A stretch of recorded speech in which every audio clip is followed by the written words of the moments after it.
Get paid to drive. Start a new career behind the wheel at the EMTA. If you are looking for a high-paying and rewarding career with full benefits and paid training, stop by or apply online today with the EMTA. Plus, EMTA riders can now enjoy free Wi-Fi on new, clean, and environmentally friendly buses to travel all over Erie County. Visit ridethee.com for more information. Get on board EMTA. Get on board EMTA. Get Quickfill gasoline is made right here in America. United Refining Company, who operates Quickfill, refines its gasoline from North American crude oil in Warren, Pennsylvania. When you buy United Refining Company gasoline at Quickfill, you keep jobs and businesses in America, and you keep American families strong. You don't need to send your money overseas when you buy gasoline. Buy American-made gasoline at Quickfill. Quickfill, driving America. Welcome to TalkErie.com's Joel Natale Show, Erie, Pennsylvania's daily podcast. Every day, we tackle the biggest issues that the Erie, PA region faces. Stay informed and involved as we advance the narrative of Erie. Now, here's Joel Natale. With us for his monthly meeting is the county executive of the county of Erie, Pennsylvania, Brenton Davis. County Executive Davis, how are you, sir? I'm doing well, Joel. How are you? Happy New Year to you. It's a big year for you, 2025. Every year's a big year. Go big or go home, right? I guess so. Let's pick up where we left off, because when you were last on, you came on, and we were still dealing with Snowmageddon. I mean, that was a lot of snow that we were dealing with. We had, really unprecedented connections with people like, the PennDOT secretary was on the ground here. Josh Shapiro declaring an emergency. You declared an emergency. The mayor declared an emergency. Bringing in private contractors, bringing in. Did I tell you this? I had like a PennDOT snowplow and a grader. Like, the grader was bigger than like the Cape Cods that are on my block in the city in the 5th Ward.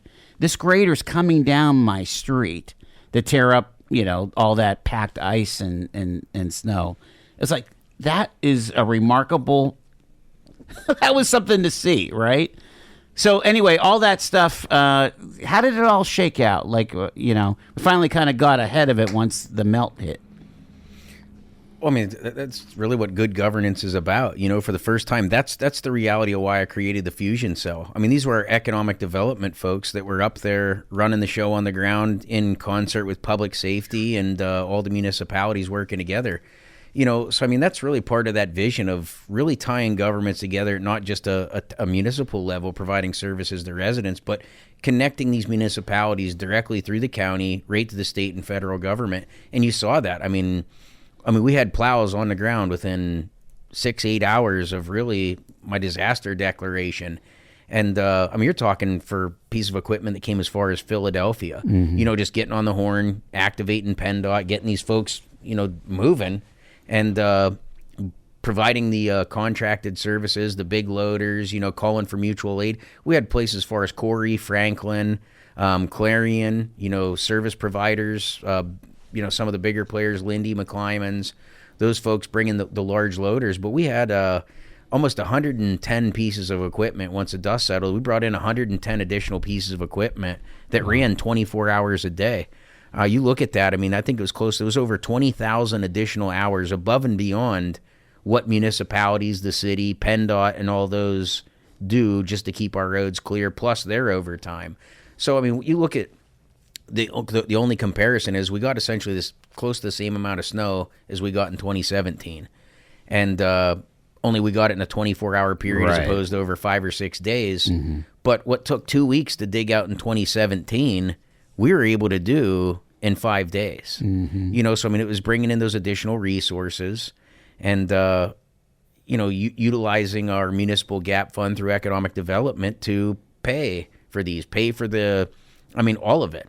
That's the beautiful part, standing up the emergency shelters, taking care of the emergency towing, coordinating all the disaster work. I mean, all this comes at a great cost. Sure. And you're able to, essentially apply funds that are meant for it. And I mean, that's what this is all about, is providing these services. Again, I'm a lay person here, so I don't really understand how the funding streams work. And there actually was some news made because you were able to do a deal with the Gaming Revenue Authority. So explain how that worked.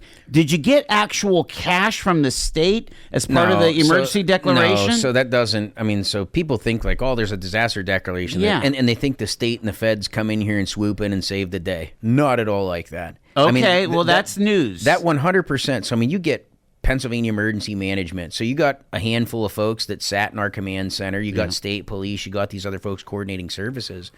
But really, I think the difference here is county leadership getting out there, helping the municipalities instead of every municipality just kind of suffering through and weathering the storm and making it happen, providing the resources and tactically deploying them. To me, it's very much like as an infantry officer, deploying resources, in a combat environment. It's no different. So you just look at this. You provide the resources when and where they need them. You manage it. You triage it and really make it turning a disaster into a major or a minor even inconvenience. We didn't lose a single life. And there wasn't a single vehicle-on-vehicle crash that created a casualty during that. And it's because of the decisions we made to slow down the traffic. We dealt with the absolute crap storm of New York Thruway shutting down and routing people through Route 89 and 5 and causing a disaster there. But we even managed poor choices from New York State and got these folks out, got them housed, got the shelters stood up. So we utilized that American Rescue Plan money. We utilized it through the Municipal Gap Fund that sits in planning, and that's how we provide assistance to all these residents in the townships to put millions of dollars into their community and infrastructure, and that's what keeps their taxes low. And to me, I've been unapologetic, on my stance towards ECRA. We voted on this in 2008. We voted to have the casino here under the premise that it was to keep our taxes low. It wasn't to fund political pet projects. It wasn't for any of that. Really being able to make a deal with ECRA to allow them to keep the $329,000 of the contract that I canceled just because they weren't able to utilize the contracted services line. So basically I made a trade. I let ECRA keep $329,000. In order to do that, they had to give me $500,000. I'd say that's winning, and that's making good on that promise to these taxpayers that we will use casino gaming revenue to lower your taxes. That's municipal services, like the $2.5 million in my budget in 2025. Instead of feel-good projects and pet projects that normally go to members of council and their cronies, we've invested $2.5 million in this budget for EMS services. That's putting ambulances, that's continuing the EMS scholarships, that's putting trained people in the seats, in apparatuses, trained, ready, and able when and where you need them 24/7. That's what we need. Did that pass the budget, the EMS? That did pass the budget. Okay, I'm just making sure. And we'll talk about the budget in a little bit. The issue with this, I guess I'm still not understanding why when you have a rainy day fund and it rains like cats and dogs like it did. Why isn't there an unencumbered pot? So let's talk about that. Okay. So I've done 2 budgets now. Yeah. Or this would be the third. And each time I've went down, this would be the first time, but the last 2 times we went down, we attempted to make a public safety emergency management fund. We proposed it, and council has shot that down every single time. When you need the money, come down and get it. It just doesn't work that way. Now you can see that we should have, I'm of the opinion, we should have $1 million unencumbered in a disaster fund. Because think about this. It's easy It would be the first dollars, right? It'd be the quick go out dollars. the door. So under a disaster declaration, I have the ability, essentially I could have just spent $1 million out of the reserve fund on my own under disaster declaration. But I think you need to have that earmarked every year. And I think that we should build a fund. Start off with $1 million, and then maybe you put $250,000 in it every year. Because here's the reality: it's easy to go through $1 million. PennDOT invested, I think, close to $3 million. The governor did for Pima and the additional resources that came here. I don't even know what the final number is. So they did put money in through their channel. I mean, essentially, because, I mean, obviously you got to pay the overtime. Right. And that's what when they talk about, like, the governor released, hey, we're coming with $3 million. That's not cutting a check for $3 million. There's no disaster money. We had people calling in, well, my roof collapsed or this, that, and how can I get to that money? That's not money for residents. I mean, your insurance has to cover those things. Yeah. What that does is that covers the emergency management people, that covers the state police, that covered some of the towing, that covered PennDOT folks, it covered the fuel, the salt. I mean, all the trucking, the hotels. There are some large costs. But I mean, you see with just a simple snow disaster how you can spend millions of dollars. Absolutely. So county government having $1 million or $2 million in a line item ready to go. So imagine, I look at lessons learned. It's things like, folks are critical, like, public safety and the county executive. We have public safety badges for safety. You have to have lessons learned. And in the military, I learned that lessons are written in blood. And so you take the wildfires of Maui. When emergency responders, county government decision makers can't get close enough to make decisions, to deploy assets, to declare disasters, to get those resources going, that's how you lose an entire county, like you saw, or entire cities in places like Maui. You look at, imagine if you delay, every day you delay in the snow removal, seconds count. So I take our colleagues down in the Carolinas. Right. I mean, there's people still living in tents and sheds and things of that nature. No power, no roads, lost everything. I mean, what do you think $2 million is going to do countywide, or the tornado of 1985? Sure. I mean, there's different things, and you got to look at what are the lessons learned. What are the after-action reviews that I read? Like, take the shootings in Buffalo, take the synagogue shooting in Pittsburgh, all these different public emergencies. I talk to these folks. These are colleagues. These are friends of mine. What went wrong? What happened? What was supposed to happen? What didn't happen? Where did you trip? Where did you fumble? Because I'm going to learn from you, and we're not going to do that. And it's things like being able to appropriately identify your myself, two, my emergency management, because there's folks who will say, well, why do you need this? I mean, show them your county ID. And I'm like, it looks like a library card. You know what I mean? So take, for instance, the shooting near my house on Gore Road. Yeah. That was Troop E, troopers, that when that individual had a shootout, a couple hundred rounds fired in a neighborhood right here in Erie County in Bell Valley. And going there to provide them the resources, the lights, and the things that they need to I guess, do the crime scene work. Right. That was Clarion state troopers that were there on the scene because Troop E in Erie was involved in the shooting and couldn't investigate it. Right. So, I mean, have you not had any way to appropriately identify yourself? It's just barriers for getting things done. Things like the train derailments. My colleagues, them being able to get hazmat people. I mean, people don't know who you are walking around. Right. So, I mean, it's learning from those lessons, being able to appropriately identify yourself as a decision maker and being able to bypass the law enforcement protocol, because it's their job to stop people. It's Absolutely. for their protection. Yeah. And you need to say, hey, this is who I am. This is legit. Let's keep it moving. And obviously, they don't know my folks either. But having the money to activate to be able to pay for this, if the tornado of 85 were to happen again, $2 million would be a drop in a bucket. Within days. Let me ask you again, what was the biggest thing that you feel like you got right, and what was the thing that you feel like the response was lacking when it comes to Snowmageddon? Well, I think the county has no role in snow removal. So to me, it's not sitting there waiting. Like, you have to prepare to self-rescue, right? And I look at my colleagues. So you weren't getting calls, or were municipalities saying, hey, we need help here now? So it was us reaching out to them. And the reason is that's proactive leadership. I looked at the weather. Yeah. I already had my EMA folks when there's an event coming. We have Director Grappy. They watch this stuff. It's 24/7. Well, hold on a second. Let me understand this. Because you do have the emergency management. You have the control room. You have that ground 100%. Zero.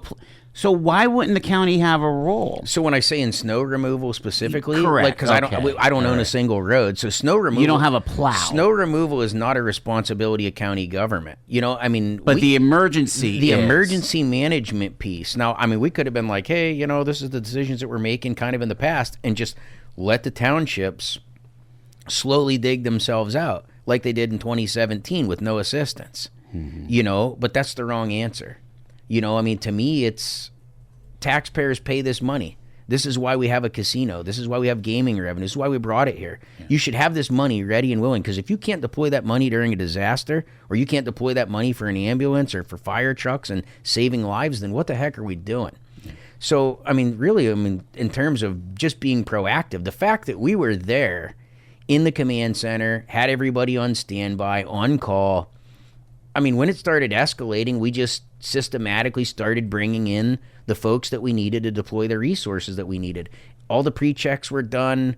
We already have pre-planned responses. So it's just a matter of execution and supervision. And just, what do you think you wish you had, or where do you think we kind of fell short as a community? You think? One, we need to have that emergency fund. Okay. There's absolutely no question about it. You need to have that emergency management fund. To me, if I had my druthers, I would have the state legislature write in that, there's $1 million in disaster fund money that, let's say you cap it. So you cap it at like $5 million. So say every year, casino gaming revenue that's allocated to ECRA, $500,000 goes immediate, like we do. We give $1 million to the land bank. Maybe we give $1 million to an emergency disaster recovery fund. And then you have that go until, say, it reaches $5 million. And then maybe you say $5 million's the cap or whatever it is, and then start utilizing it.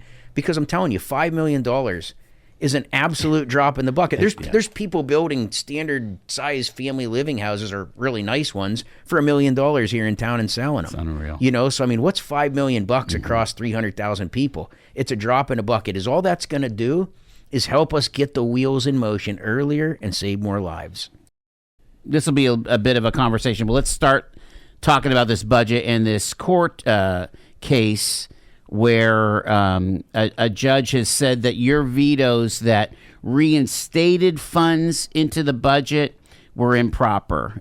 Can you just, talk about what your take is on this court ruling? Again, this is the 2023-2024 budget here.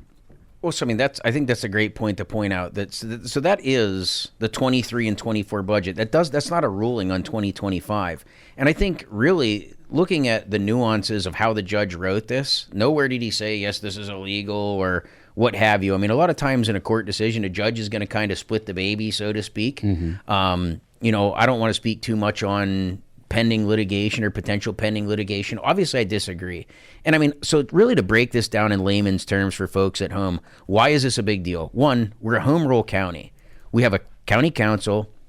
We have a county executive. There's a checks and balances that's supposed to take place. So let's just use one veto item in the previous budgets that were a part of this ruling. And I've talked about it on the show before. Let's say the $1.2 million in adoption revenue that council, for whatever reason decided, hey, we're going to slash this $1.2 million out of the budget. Well, anybody that's done a budget, you have assets and liabilities. That's like a bill, and that's money coming in. So by them cutting that $1.2 million, that's revenue. That's revenue coming in. So they didn't know the difference. They thought by cutting that, they were cutting expenses. No, you just cut a $1.2 million paycheck from the state that was meant to send kids to get provide services for kids to get adopted and kind of pay for their existence. So we had 110 kids that went to 74 loving families. Had I not vetoed that, what are we going to do with every kid getting adopted in Erie County?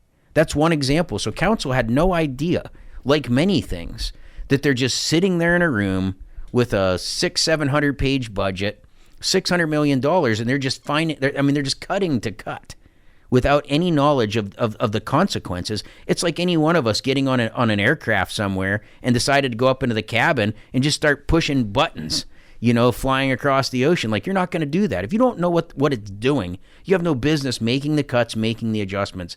And that's why a full-time executive administration does that.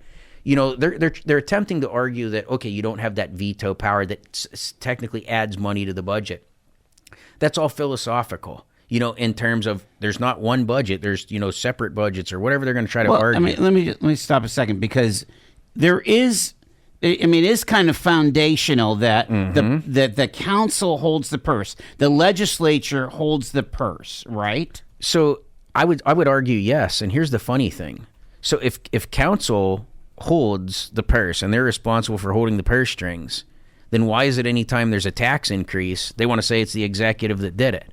Well, you're the ones that hold the purse strings. I can only administer money, right? So at least we've got that out in the open. That's true. The only thing they can do is like this year. I vetoed the tax increase. Several members of council, 3 members of council, actually 4, Drexel, Horton, Scatella, and trying to think of the other ones. Copeland. And Copeland wanted to increase taxes in Erie County, and I vetoed that. That's why we have those checks and balances, right? So at the end of the day, that you have to have that. That's what's necessary for government. Yes, they ultimately hold the purse strings, but it's up to the administration to administer. Correct. And that's things like the DEI money. Like, yeah, you can appropriate it, but you can't make me spend it. The idea that because you appropriate something means it has to be spent. Well, okay, then every dollar that we spend in wages and overtime that we budget for, I have to spend it by the end of the year? No, it returns. So there's certain discretion. And I think I've really pushed back on government. It was when I was a carpenter coming in here and cut off T-shirts and, chainsaw and oil-covered pants from the job site and going back to work. Usually you had sawdust on your body. Listen, because I came from work and I went back to work. Right. That's just who I am. But I'm a change agent. I mean, there's been no doubt about it. 100% a change agent. Because for a long time, you've had the status quo of Erie, the political power structure, awarding cronyism, doing what they want to do. And I've said it time and time again. It's Erie doing Erie stuff. And where has that gotten us? For the last 40 years, it's managed decline. From baggage claim to pajamas in 10 minutes. Erie International Airport. Fly with ERI.com. Fly Erie International Airport to Charlotte on American Airlines, your nonstop gateway to the world. Also, we have Breeze Airways flying nonstop to Orlando and Tampa, Florida. A great low-cost carrier providing excellent service to the regional community. Fly Erie International for your travel needs. Fly with ERI.com. All year round, Frontier Home Products and Design has what you need to make your home comfortable and beautiful. Relax on a new timber tech deck designed by Frontier's experts. A new fireplace from Frontier Home Products Fireplace Gallery adds warmth and serenity to any home. Beauty and versatility at Frontier Home Products and Design Center, 4213 Peachtree, East 5th, next to the Bayfront Highway. Frontier Home Products and Design Center. Discover a new frontier. PA contractor number PA039007. The county executive is with us, Brenton Davis, and we're going through some of the news-making headlines and things, and kind of what a strategy is here for 2025. Let me just finish up here with this budget controversy here. Again, it's pending litigation. You have a solicitor. The county council has a solicitor.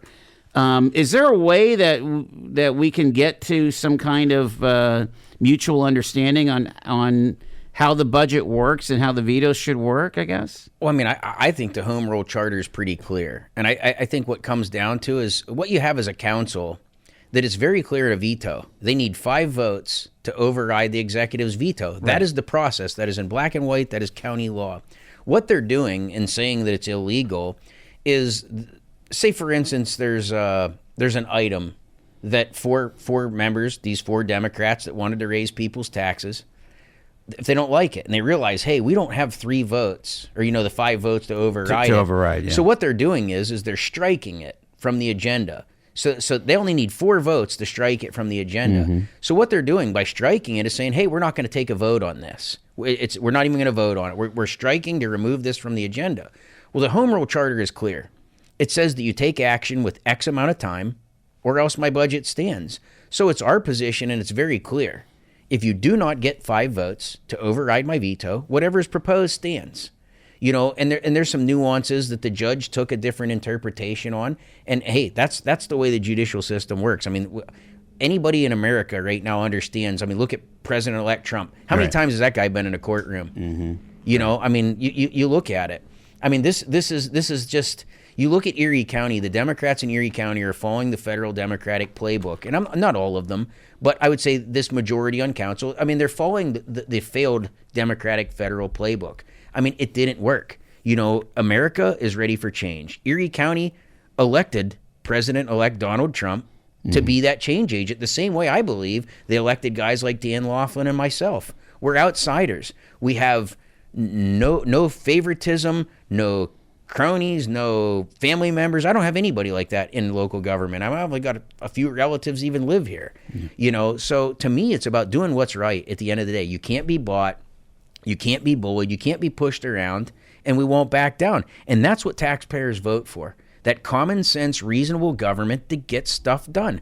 Look no further than Snowmageddon. And keep in mind, a lot of people don't know that was followed or preceded by 38 wildfires across the county. Yeah, that was crazy. 10 days prior. Yeah. So we were out there fighting fires in the middle of the night, providing resources, doing what we needed to do, giving these guys their relief, helping them, running chainsaw, whatever the heck we needed to do, we were out there doing it. That's what people elect for elected representatives, or that's what they should elect. It's not somebody that's going to, half-ass manage it from their basement or whatever you do it. They want somebody that's going to put their boots on, get out there in the thick of things, make the decisions, take decisive action, and get stuff done that protects people, protects property, and saves lives. So just to put a bow on this, your sense is that with all of the vetoes of 2015, if they were just struck from the council's agenda, they're still in force. So 2025, yeah. I'm sorry, 2025. Taking us back 10 years. I wasn't even around. But in 2025, right.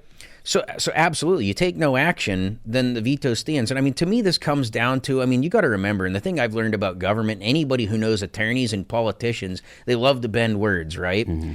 And you sit there and you watch these lawyers make money here, arguing back and forth, back and forth, back and forth. Whether it's DEI's attorneys, ECRA's attorneys, all these people trying to fight to keep control of this money, to keep the thumb and the foot on the neck of the taxpayer. And they're coming at all angles. And I fully expect 2025 is going to be a tough year. Whoever steps up to run is going to get run over. I'm going to tell you that right now.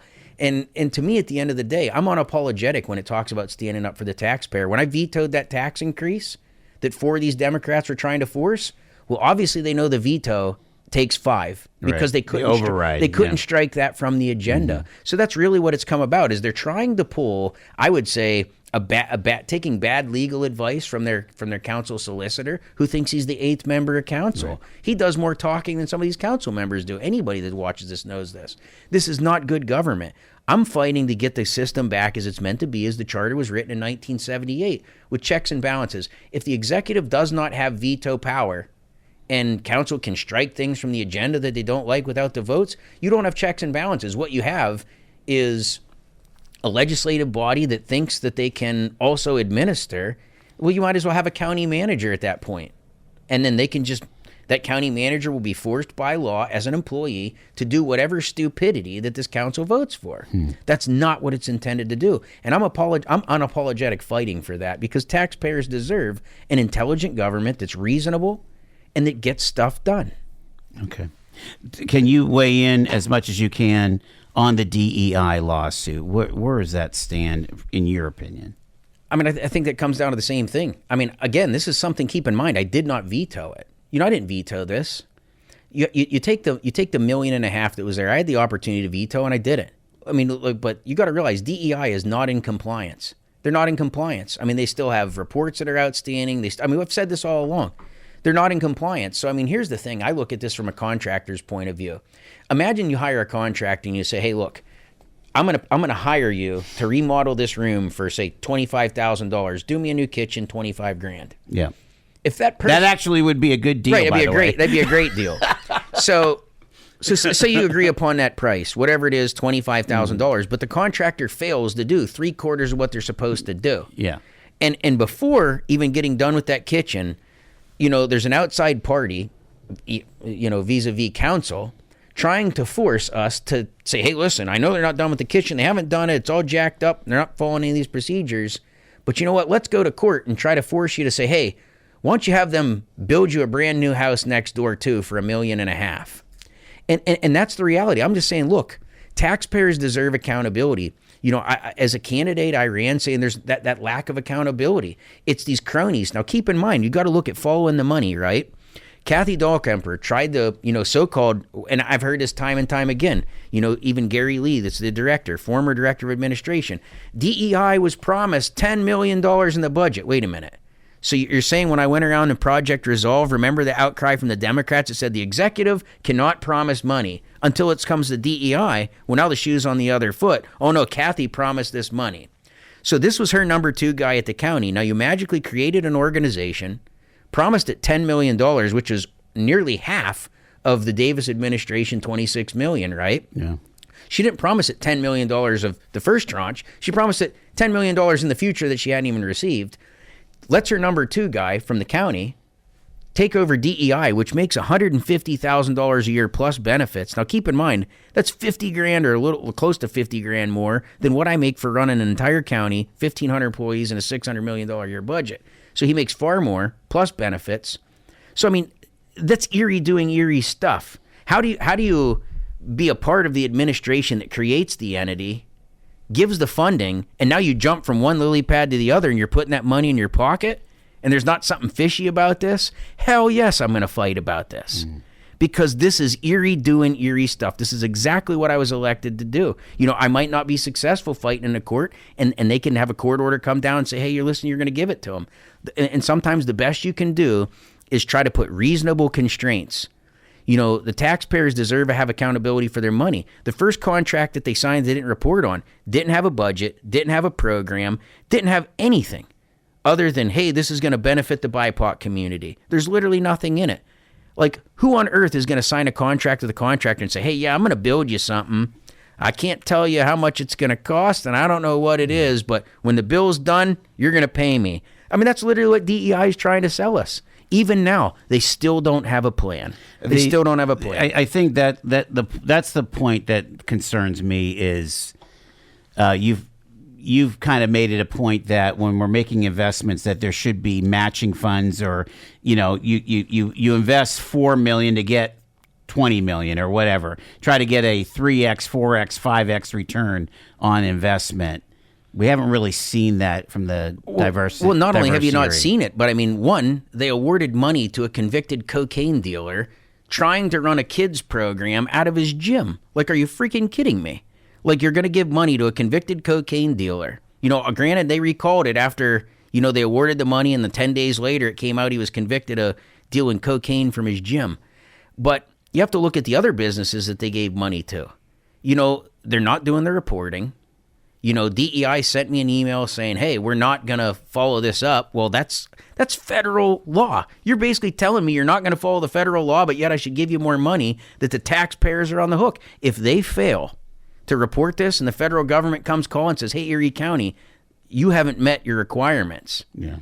I mean, I'm at the point now where I'm just trying to hold them accountable to federal law. I haven't even added any kind of restraints of like, hey, how do you leverage them? How do you keep them in the left and right limits? And at the end of the day, I mean, they've proposed in the most recent proposals, they've used 38%. So out of $3.5 million that they've been given, they've used over $1.1 million in salaries, offices. They just moved down to a waterfront office here in the Bayfront. Paying all these salaries. So if it's really about moving, disadvantaged people forward, why wouldn't you support saying, hey, listen, let's do this like I'm saying. Let's do this without using any money in administrative costs. Let's turn that $1.5 million into $3.5, $4.5 million. Let's find other community partners, and let's not let anybody stick their fingers in the cookie jar, but the people that need the benefit from this. And if anybody's out there that's a disadvantaged community, BIPOC community, minority community, new Americans, whatever this money's meant for, I would ask them, how has this money benefited you? Because I can tell you, I talk to people every week. They're like, well, I didn't see any of that money. It's not helping us. It's gone to the same people doing the same things. You look at where we've done. I mean, you got certain kids' gyms and different things that have gotten millions of dollars, and the foundations aren't even out of the ground. It's the same old people doing Erie stuff, getting the money, and they're getting rich on it. What's 2025 look for you? Again, you're up for re-election. You're about to announce, I guess I saw something on Facebook. Yeah, right? So January 16th, we have the re-announcement at Frelo Industries. It's going to be a re-announcement / fundraiser. That's going to be my kickoff. But to me, I mean, I've always said that, like, the campaigning part, Like, I don't worry about that. I firmly believe as a county executive or any elected official, like, what you've done should speak for itself. You know, the battles that you fought, the investments you made, things like Project Resolve, Project Neptune, the Municipal Gap Fund. I mean, putting tens of millions of dollars out here in the townships where it's never been, and equalizing. You know, being a county executive for the entire county, not just the city of Erie, addressing things like homelessness, the tiny homes village, turning the work release building into a homeless shelter. You know, giving over $1 million for mental health for kids coming out of COVID, unmasking our kids day one in office, lifting the mask mandate. You know, the things we did with LECOM at the height of COVID. I took office at the height of COVID, the highest point ever. And, you know, folks said, oh, this is going to be disastrous. Well, look what we did. Intelligent investment with community partners, with community experts, and we opened our economy immediately overnight on January 3rd. You know, it's those things. When folks look back and say, Snowmageddon, the fires, COVID, you know, the investment in the Fairview Business Park, turning our business climate around, you know, building up the community college for the allied health with helping the health systems, the welding programs, the trade programs, the things we're doing with previously incarcerated folks coming from jail, helping them get jobs. You know, it's things like that. I don't worry about campaigning. You know, when you see folks out there that want to sit there and talk, I would pose a challenge. Anybody that wants to run, one, get prepared to get ran over. But two, what have you done? What is your resume? Like, to me, I'm not worried about running against anybody else. I've got a whole mountain of resumes and a whole mountain of accomplishments behind us that we've done in 3 years. I can firmly say and definitively say that there's not been an executive since 1978 that has put forward the amount of change and the amount of investment in this county than what I have. And it's because we've been able to leverage money like never before. One example of that would be we hired contractors in terms of grant writing. You know, we took $750 and got a $250,000 ambulance paid for West County for the ambulance out there. That's $450 for $250,000. What's that return on investment? You know, those are the things when I say, look, you need to have full court press. You need to have this fusion cell. You need to have these grant writers. You need to be tied into Washington, D.C. You need to be tied into our partners in Canada, your partners in Harrisburg. And folks are like, well, why are you all over doing these things? It gives us the front track. There's a reason why Mayor Tullio years ago was able to build the things in the city that he was able to do. One, I mean, was it maybe perhaps some mafia ties you hear here and there. But at the end of the day, it was all about relationships. You know, it's all about relationships, no matter who's in office. I had a great relationship with the Biden administration. I've already talked with some of the Trump transition folks. I've got several folks that I served with in the military that are in Trump's cabinet. You got Tulsi Gabbard, who I went to Alabama Military Academy with. You know, you've got all these folks that, like Lee Zeldin, you know, he's an Army Reserve officer. You know, he's taking over in the Treasury. You know, you have all these different folks that you can tap for resources. Relationships matter. Being able to leverage outside of your weight class, that is the key. And, I mean, there's not going to be another American Rescue Plan money. So I tell folks, like, look, we talked about the moonshot moment. You heard it throughout my campaign. You heard it when Titus ran. Everybody talked about it. But look at the communities that have squandered it. I mean, I would say that, the city of Erie got $72 million. I would say point to one thing that the city's been able to accomplish by not leveraging the money. You know, look at the first tranche of $26 million that the Dahlkemper administration put out there. I'm in office and I can't point to one thing that I'd say, oh my goodness, this is what they did with this $26 million. You know, I've been able to leverage this 4 and 5 times over, and we've still got money that's still waiting to go out. You know, so, I mean, it's really about this. How can you make money to make money? You know, and that's bringing that common sense entrepreneurial spirit into this office and being unapologetic about your vision, where we need to go, and how we turn this community around. And we got to fight like hell to do it. But does it always need to fight, or can you do some stuff with sugar? I'm thinking about, we have these authorities and we have these, you know, we have these teams that they're subject matter experts. I would beg to differ. So, I mean, there's very few that I would say that are subject matter experts, because you got to look at it. These are all political appointments.